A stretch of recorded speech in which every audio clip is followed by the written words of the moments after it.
మాది చక్రాపాలెం గ్రామం, బొల్లాపల్లి మండలం, గుంటూరు డిస్టిక్. మేము 4 ఎకరాలు మిర్చి వేసామండి. మిర్చి వేస్తే నీళ్లు పూర్తిగా ఎండిపోయింది. బోర్లు వాటర్ రావట్లేదు. నా బతుకు తెరువు కోసం 2 బోర్లు వేయించాను. 1100, 1200 వేయించాను. ఒక దాంట్లో కొంచెం వాటర్ పడ్డది. ఆ వాటర్ పడ్డదని 2 లక్షలు పెట్టి మోటార్లు, పంపులు, కేబుల్ తీసుకొచ్చాను. అయినా సరే దాన్ని పెట్టినా కూడా వాటర్ రావట్లేదు. ఇప్పుడు మా పరిస్థితి అంటే ఇప్పటికే 2 లక్షలు ఎరువులకు పెట్టుబడి పెట్టాం. పత్తి వచ్చింది ఒక 5 క్వింటాలు 6 క్వింటాలు ఎకరానికి వచ్చింది. అయితే ఆ ఎరువులోళ్ళు మందు కొట్టలు మొత్తం తీసుకుని వెళ్ళిపోయారు. అయితే సార్ ఇప్పుడు మాకు తినడానికి లేదు. మా పిల్లలకి స్కూల్కి పంపిస్తా ఉంటే అక్కడ ఫీజులు కట్టుకోలేక మళ్ళీ ఇంటికాడ ఆపేశాం. తర్వాత ఇక మాకు ఎట్లా వలస పోవాలో మాకు అర్థం కావట్లేదు. మేమేందంటే ఇప్పుడు నాకు 30 సంవత్సరాలు. నాకు తెలిసి ఇంత దరిద్రపు కరువు ఎప్పుడు రాలా.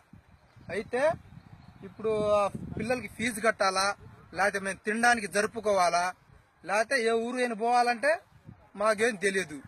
ఇప్పుడు మా ఊళ్ళో కొంతమంది ఒక 30-40 ఊరు ఇళ్ళు దాకా తాళాలేసి వెళ్ళిపోయారు. మాకేం తెలీదు. ఇప్పుడు ఏం చేయాలో మాకు దిక్కు తోచట్లేదు. దయచేసి కలెక్టర్ గారండి మాకు ఎట్టైనా ఆదుకోండి. లేకపోతే మా ఊళ్ళో కొన్ని ఊరికి శవాలు పోతాయండి. ఇప్పటికే కొంతమంది ఏం చేయాలో అర్థం కావట్లాగా హార్ట్ అటాక్ వచ్చింది. ఇప్పుడు మీరు దయచేసి మాకెళ్ళి చూసి మా ఊరికి వచ్చి, మెయిన్ ఏంటంటే మా ఇప్పుడు పొలాల్లో నీళ్లు పోయినా ఇప్పుడు తాగడానికి పరిస్థితి లేదు. ఊళ్ళలో ఏడైనా కొంచెం వస్తున్న బోర్ల దగ్గర పోయి పట్టుకుంటే మాకు ఒక పెట్టైన పోయొద్ది, మీరు తీసుకోవద్దని ఆపిస్తున్నారండి. దయచేసి మాకెళ్ళి చూసి, దయచేసి చక్రాపాలెం, బొల్లాపల్లి మండలం, గుంటూరు డిస్టిక్ వచ్చి మా సమస్యలు పరిష్కరించాలని దయచేసి కోరుకుంటున్నాం సార్. మాది గుంటూరు జిల్లా, బొల్లాపల్లి మండలం, చక్రాపాలెం తండా. మేము సుమారుగా ఇక్కడ 35 సంవత్సరాల నుంచి, ఇంతకు ముందు నుంచి మా నాన్నోళ్ళు ఇక్కడే ఉంటున్నారు. స్వగ్రం మాది ఇదే ఊరు.